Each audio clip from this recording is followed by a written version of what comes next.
Hello everyone. Today we have a special guest, the Honorable Patrick Brown, the Progressive Conservative Party for Ontario. The leader is here today.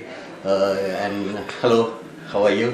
Very good, very good. Yeah. Merry Christmas. Merry Christmas. Thank you for accepting our invitation to come and do an interview for our local media.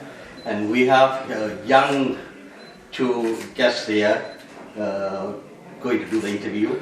Taksha, and she's a graduate in industrial engineer and also doing masters in industrial engineering in University of Toronto. And we have Darshan here, and he's a law graduate at following his law at Hertfordshire University in England. And thank you very much for accepting, and let's not wait any longer and pass it on the mic to Taksha. Sure. Well, it's a pretty exciting time in provincial politics, as we're all well aware of. Just have a few questions for you today. Thanks for taking the time to speak with us. So I'm wondering if you could summarize the Ontario Conservatives' election platform. Well, I said it was important that it's not a few people in the back room that make the platform. The platform that we're going to have in 2 years or 6 months in the next provincial election will be one that is created by the grassroots. It's important to have a grassroots party, and there are general themes that Conservatives believe in, that we're not going to spend more than we take in, that healthcare, education are priorities, how we treat our seniors is a priority, that government should be transparent, it should be open, that we need to end the endless corruption scandals that we see the government plagued with. But in terms of the specific details of our platform, we're certainly not going to release the platform until closer to the election, but it'll be built by our membership, be built by the stakeholders. We're going to reach out to thousands and thousands of people. And if anyone reading Monsoon has ideas how we can make Ontario stronger, more vibrant, more dynamic, let me know. I would love to hear those suggestions. I for one, believe that you need to listen. You need to listen to good ideas. And too many politicians, they lecture you, they don't listen. And a good friend of mine once said, God gave you 2 ears and 1 mouth. And politicians should remember that. Listen, don't just preach. Thank you for that. I really appreciated your points on openness and transparency in government. That was great. So the other question we have for you today is, as you probably already know, Ontario is the world's most indebted sub-sovereign borrower with about $307 billion worth of underperforming bonds. This province has twice the debt of California, yet only a third of its population. How would a Conservative government work to reduce this burden for future generations? It's a great question, but there's a number of areas that we can help alleviate that debt strain. One, the government has been mirrored. Kathleen Wynne and Dalton McGuinty have been mirrored in scandal that has involved waste.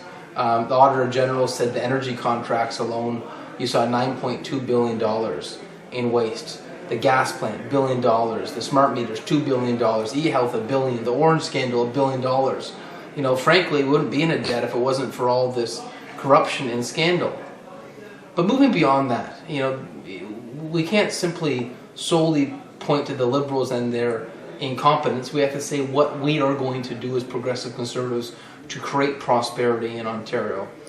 And I've outlined cutting red tape, having competitive energy prices, and investing in infrastructure to get product to marketplace as ingredients to how to get Ontario back on track, so we're creating jobs.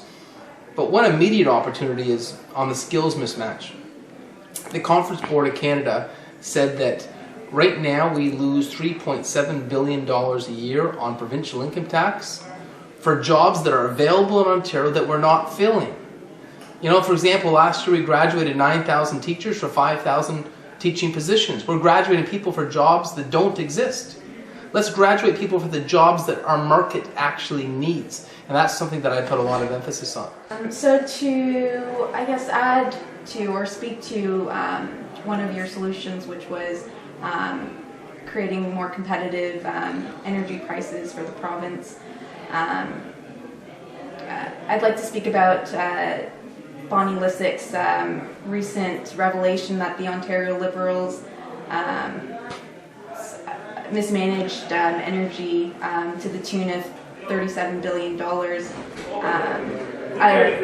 to a cost of $37 billion to Ontario electricity users between 2006 and 2014.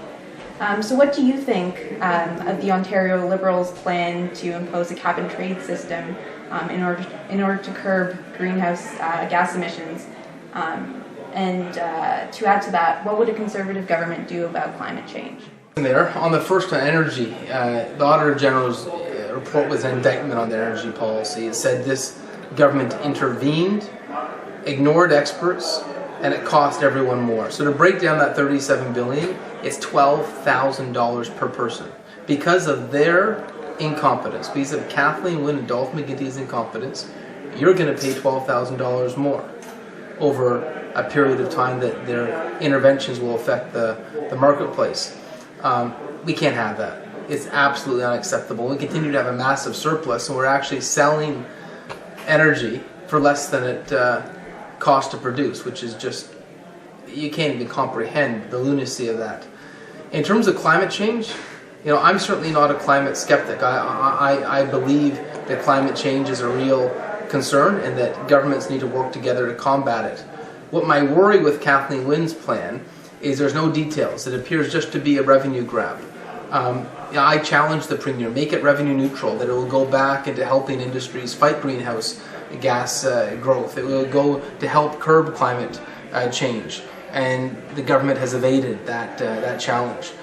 So I want to see us tackle climate change, but in a real and tangible fashion. And climate change is important to the Progressive Conservative Party. In 2007, John Tory supported the funding of all faith-based schools in the province, which arguably led to his defeat in the election that year.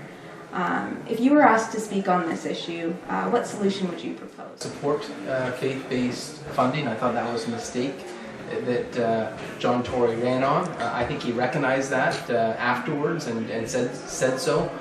It will not be part of my platform. I have ideas on the education system, but it would not be related to a faith-based funding model. It would be about having more of a skills engagement in high school. It would be about making financial literacy mandatory, about gearing education to employment, but it will not be about funding schools based on religion. Last question for you today. If elected, how would your government work with the federal Liberals to ensure the prosperity of Ontario? Well, for me, it doesn't matter who's in power. I'm willing to work with anyone. I don't care if it's a Green Party, the Liberals, the Conservatives, anyone who's willing to benefit Ontario, I'll work with. I think sometimes we get too hung up on partisan politics. And I think outside the bubble of the House of Commons and outside the bubble of Queen's Park, the average family, all they care about is results. Work together, put your differences aside, and understand that it's about moving the province forward and moving the country forward. And I would certainly put partisan politics secondary to the best interest of the province I love. Much for speaking with us today. On behalf of Monsoon Journal, I'd like to thank you for sitting with us, and I wish you a happy holiday. Thank you.